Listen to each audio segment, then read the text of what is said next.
Olá pessoal, tudo bom com vocês? Eu me chamo Exu Laionã, eu sou Babaulu Orixá aqui em Salvador, Bahia, Brasil. Eu tenho 30 anos de convivência no Candomblé, 21 de iniciado e 10 como sacerdote. Aí todo mundo me pergunta, Babá, por que toda vez o senhor sempre fala assim? Eu vou responder isso no final do vídeo. Mas hoje eu quero trazer para vocês um assunto muito importante. Iniciação de crianças no Candomblé versus Abiku. O que é isso? Por que acontece? Por que isso acomete 99% das pessoas dentro da religião? Eu vou aqui e volto já, e é logo depois da nossa vinheta.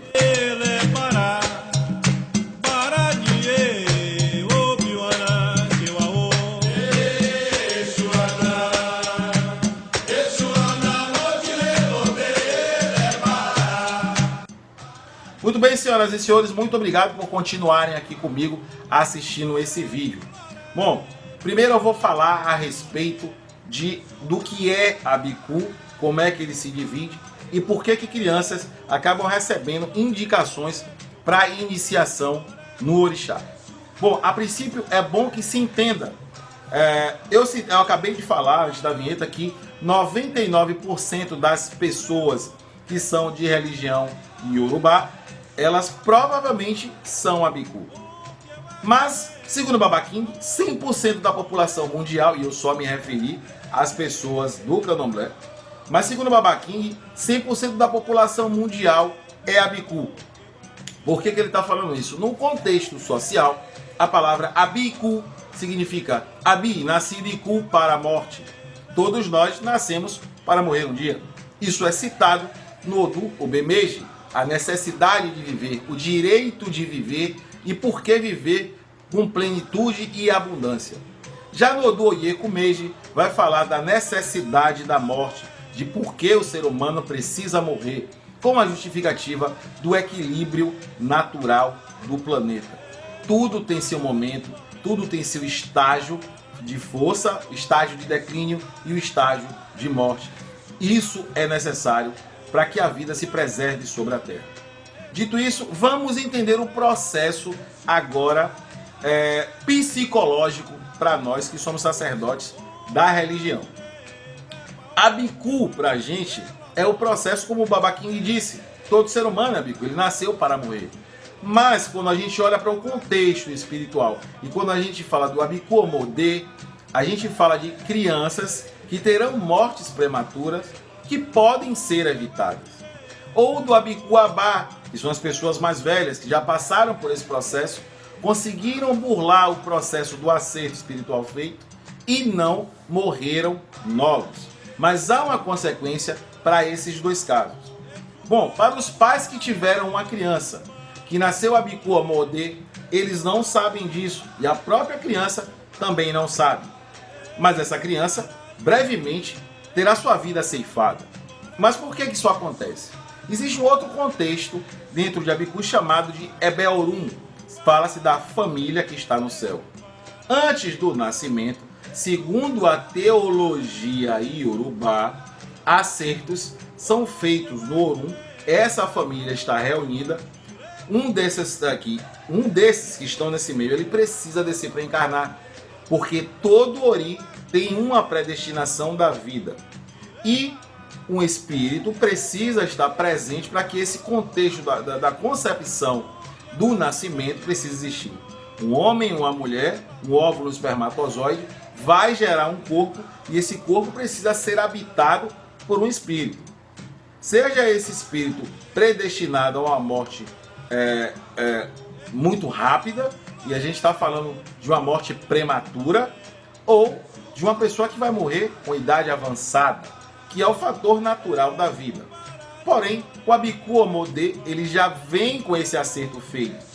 Aqui no Aie, como a gente vai chamar do Ebe Aie, a família da Terra, que é seu pai, sua mãe, seus irmãos, seus vizinhos, seus amigos, seus primos, essa é a sua família aqui na Terra. Mas você deixou um Ebeorum, esse acerto foi feito lá em cima. Há um Odu que vai dizer do seguinte jeito, vai explicar o que é o Abiku. Isso pode ser relatado em vários Odus. Por exemplo, Oyeku Oturá vai falar também da necessidade do cuidado com essas crianças para que elas não venham a ter uma morte prematura. Vai indicar possivelmente iniciação para alguns orixás, para que essa pessoa tenha uma vida apaziguada. Por incrível que pareça, existem novelas iorubá que falam dos abiku, mas velho, os abicus abás que vão se casar e quando eles vão para um babalaô, o babalaô vai lá, vai detectar que o marido ou que a esposa, eles são abiku, um dos dois é abiku, e vai se fazer ebó para o marido ou para a esposa dessa pessoa. Por exemplo, se for a mulher, o marido da terra vai ter que fazer um ebó para o marido que está no Orum abençoar esse casamento e deixar essa pessoa ser feliz aqui embaixo. Como é que é feito esse ebó? Tem várias formas de você apaziguar isso, porque não é uma receita de bolo. Quando está se falando de um abiku abá, mas o que mais preocupa a gente é o abiku mais novo. E a gente está falando do abiku omodê e há de se ter um cuidado muito grande. Bom, como é que eu sei que meu filho pode ser um abiku omodê? Geralmente o nascimento desse abiku é um fato muito sensível a toda a família. A gestação da mãe é uma gestação muito complicada. Se faz necessário que essa mãe tenha vários cuidados. Ela já teve histórico de perda tendo aborto espontâneo. Provavelmente a mãe dessa pessoa também tenha tido abortos espontâneos. E quando você vai procurar um sacerdote que entende desse processo de abiku, e na maioria das vezes são os sacerdotes da tradição iorubá, ou pessoas que se iniciaram na tradição iorubá, tiveram a oportunidade de aprender e exercem seu sacerdócio no candomblé, que é muito raro você encontrar uma pessoa que tenha esse perfil. Mas vamos continuar a explicação. Então, uma vez que eu consigo saber que a mãe dessa pessoa concebeu ela com muita dificuldade, né, houve um trabalho muito grande, houve o risco de perda da vida da mãe, né, essa criança nasceu com algum problema muito sério e carrega esse problema. E na maioria das vezes, quando não há esse problema no nascimento da criança, você vai perceber isso no desenvolvimento dela. No Odu, Oyeku Oturá vai falar também de uma história. Isso também vai depender de família, vai depender do babalaô que ele contou, da família dele, como se explica. A explicação que eu obtive um babalaô, que é amigo meu, um babalaô cubano, por exemplo, ele fala que abiku em Cuba é tratado com um cuidado muito grande. E dentro desse Odu que ele citou, fala que em um determinado momento, no Ibodum, essas duas famílias, a família feminina e a família masculina, se encontraram e foram feitos esses acertos dentre três crianças.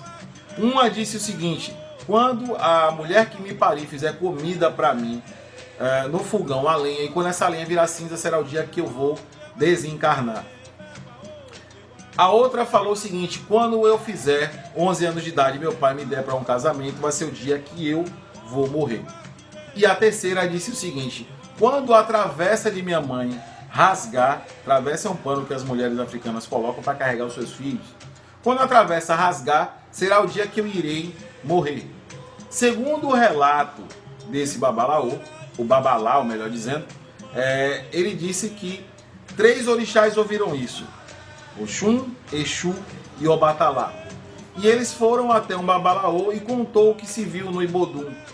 O babalaô chamou essas 3 famílias e disse o seguinte: quando você fizer a primeira comida do seu filho, cozinhe com um tronco de bananeira, a fim de que esse tronco não queime e não vire cinza.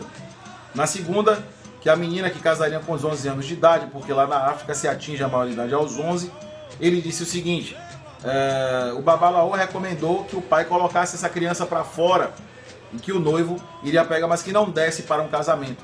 E a terceira criança, que ao invés de usar uma travessa de pano, usasse uma travessa de couro de carneiro e assim burlaria o primeiro acerto. Bom, temos aí uma história que possivelmente seria bacana se o ônus da prova não fosse mais contundente. Veja, eles burlaram o processo do acordo. Não foram as crianças, mas os pais dela, pela informação que os orixás tinham trazido. Veja, uma vez que eles deixam de ser abiku omodê, eles vão crescer, vão virar abiku abá, vão entrar nessa classificação. E qual é a penalidade do abiku abá que não cuida desse processo? É a morte dos seus desejos. são as frustrações. São os elementares que eu falei no vídeo passado a respeito dos adioguns. São todos os sentimentos nocivos que estão o tempo inteiro querendo prejudicar o ser humano. Uma vez que ele já é um abiku abá, um abiku velho, onde tudo vai ser mais dificultoso na vida dessa pessoa, onde vai ser difícil de se relacionar com outras pessoas, difícil de ter um emprego, difícil de ser feliz, para vários processos de doença. E vamos lembrar aqui que Arum, o espírito da tristeza, e Iku, o espírito da morte, vai estar sempre rondando a cabeça do abiku. E você que está me assistindo agora aqui, aí você se pergunta, como é que eu vou saber que eu sou abiku? Além do nascimento dificultoso dessa criança, você passou pelo processo, burlou a morte sem perceber, e de repentemente você se depara adulto com tendência suicida, com tendência depressiva, a sua vida não dá certo, seu relacionamento não funciona, você nasce muito espiritualizado. Todos os abikus, eles nascem muito inclinados ao caminho da espiritualidade.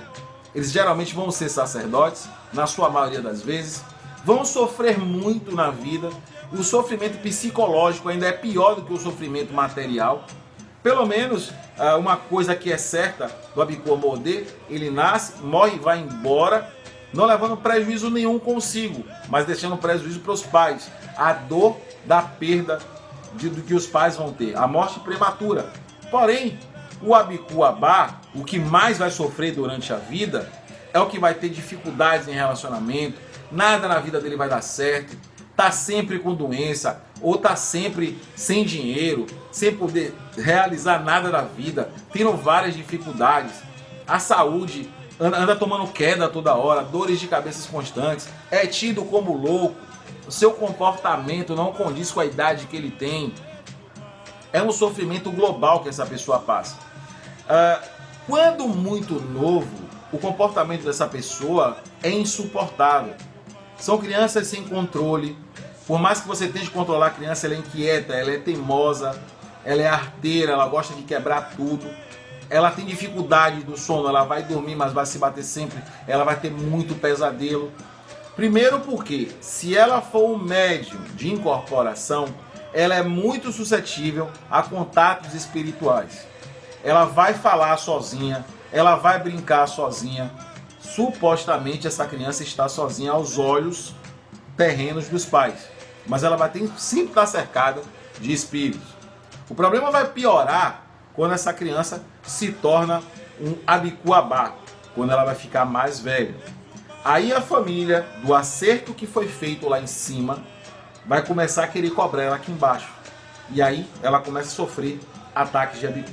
Às vezes, você consegue até casar, você consegue ter filho, mas aí transtornos do seu comportamento, transtornos da sua personalidade, que não são seus e causados por esses irmãos, ou maridos, ou esposa que está lá no Orum e desce para vir te cobrar a sua volta para lá, começa a fazer coisas que a primeira coisa que o abiku tem é tendência suicida.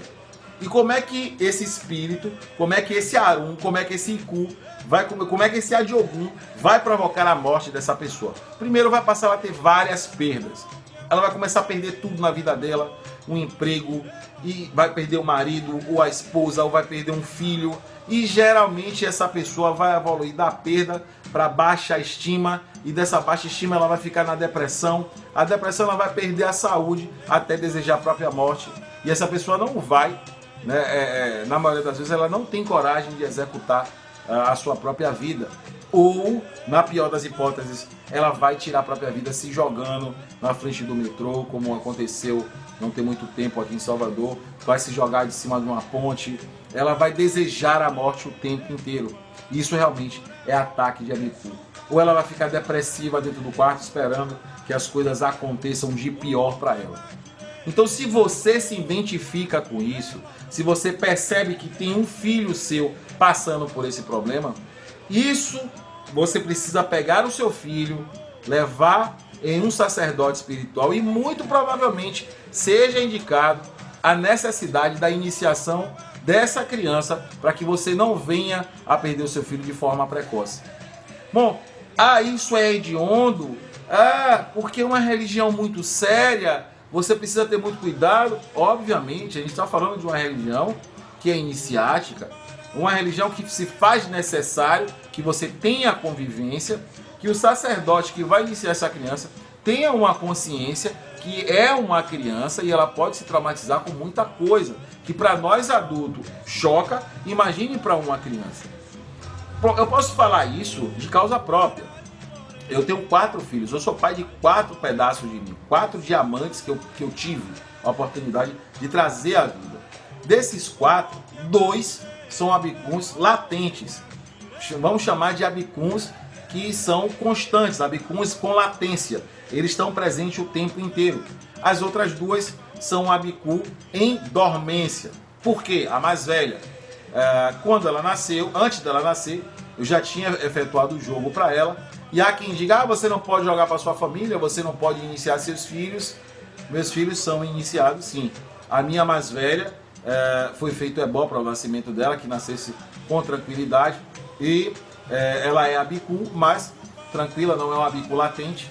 A última tem a necessidade da iniciação, mas também o abicu foi apaziguado durante o nascimento dela. Já o do meio nasceu com indicação a feitura imediata. Meu filho nasceu com 21 dias, foi iniciado. Tanto é que o nome dele que ele usa em vida é o nome que ele recebeu de orixá, que é Exu Taionã. E a gente não pode registrar como Exu Taionã, mas ele é conhecido como Taionã. Ele foi iniciado pelo meu babalorixá, Jorge de Montalambô, aos 21 dias de nascido. Quando a minha caçula nasceu, Exu tinha dito para a mãe dela a necessidade de iniciar minha filha com menos de 3 anos para que ela não houvesse de problemas futuros. Mas o que é que acontece? A minha ex-mulher na época não achou adequado iniciar minha filha, levando em conta que a mãe dela era Yalorixá, o marido dela, no caso eu, pai da minha filha, sou sacerdote religioso, e falei da necessidade, confirmei a necessidade, fui na casa do meu babalaô, ele consultou, confirmou a necessidade da iniciação. O que foi que ocorreu durante esse processo, desde o nascimento, à idade de 6 anos que minha filha tem hoje? O que é que aconteceu, né? Primeiro, ela começou a ter os vários sintomas que eu tinha quando era novo. Muito inquieta, a falta de interesse por estudo. Ela se interessa por coisas que são coloridas, que dê para ela brincar, que dê para ela correr. Ela tem uma ansiedade que é diferente das outras crianças. Ela tem uma dificuldade de obedecer ordens. E isso os espíritas vão dizer são crianças índigo. E nós, dentro da religião tradicional urubá, vamos falar que são crianças que são abicu, omode, mas tem que ter um cuidado muito grande. O primeiro ebó eu já tinha feito, já tinha burlado a morte e a necessidade da iniciação dela é uma iniciação muito latente, é uma necessidade para ontem. Mas ela não é minha filha sozinha, né? Então, ao ponto de minha filha ter ido para psicólogo dizer que ela possivelmente ela tem TDAH, possivelmente ela tem ela é hiperativa e possivelmente minha filha também tem supostamente ela tem um autismo leve. Bom, tudo supostamente, nenhum exame provou nada, nada disse nada. E eu só falei, eu passei vários anos falando com a mãe de minha filha, somos muito amigos, passei vários anos falando com ela, vamos iniciar a nossa filha, vamos embora iniciar para isso não acontecer. Ao ponto de que, supostamente, minha filha foi indicada com autismo de grau leve. Vamos entender uma coisa, autismo geralmente é uma doença genética. Na minha família, até meus parentes de 5º grau, ninguém apresentou esse fato de ter autismo na família. Também da parte da mãe de minha filha, até o 5º grau, ninguém teve autismo. Mas há muitas histórias de abicu na família, né? Pessoas com depressão profunda. O avô dela, que era o bisavô dela, que era sacerdote também, tirou a própria vida porque era abicu. A mãe dela era abicu. Eu sou abicu. Muito provavelmente minha filha também veio abicu. Isso já se sabia desde o nascimento. Mas, né, como a mãe não queria fazer a iniciação dela, agora está tudo certo. Minha filha vai se iniciar agora no começo das férias juninas. Então, eu sempre digo isso. Eu falo o que eu sei, o que eu passei, que os meus estudos trazem à tona. a necessidade das crianças iniciarem é por problemas muito sérios. Então, quando a gente está aqui falando de que uma criança precisa ser iniciada, a gente está falando automaticamente de crianças que têm problemas diretamente ligados a Abiku ou a Ebel Orum.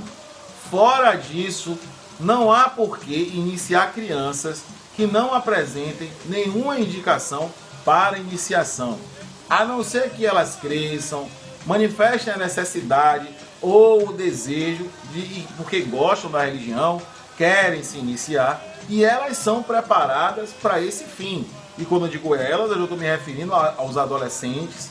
Eles já estão na fase da adolescência para a puberdade, para virarem adultos, aí uma outra conversa. Mas se eu estou falando de crianças de colo, crianças até os 5 anos de idade, né, que os pais podem optar por não iniciarem ela, por não sentirem a necessidade disso e por perceberem que realmente não é uma vaidade, eu tenho que iniciar meu filho porque meu filho está com algum problema e se faz necessária a iniciação, aí tudo bem. Agora vamos falar da iniciação e os cuidados que precisa ter. Vamos lembrar que a gente está falando aqui de uma criança e que determinadas magias devem ser feitas para que na maioria dos atos essa criança esteja desacordada. E por que isso? Porque coisas que acontecem no sagrado, no segredo e no secreto são coisas que às vezes para nós que somos adultos podem ser chocantes. E para uma criança, pior ainda. Então, toda vez que uma criança vai ser iniciada, se faz a necessidade de que o sacerdote tenha um conhecimento muito grande da medicina iorubá, de magias, e que oferte isso para a criança, a fim que essa criança realmente esteja desacordada, não veja nada e esteja totalmente inocente desse processo. Aí sim, esses processos devem ser, o processo iniciático da criança deve ser transcorrido com toda a normalidade. Se não há indicação para uma feitura, eu, Baba Lainan, recomendo que essa criança não seja feita. Eu espero ter ajudado vocês. Esse vídeo foi um pouco longo, mas eu acho que foi bem explicativo, né? Qualquer dúvida, meu número está aqui embaixo para consultas, para dúvidas, para fazer perguntas, para criticar o vídeo também, ou então para falar e deixar a sua opinião aí. Eu quero agradecer a todos. Mais uma vez, espero ter ajudado e trazer o tema do próximo vídeo, que é iniciação no candomblé. Devo raspar a cabeça ou não? Será que é uma vaidade ou uma necessidade? Qual é o motivo que eu precise raspar a cabeça? Obrigado pela sua audiência, pela sua paciência e até o próximo vídeo.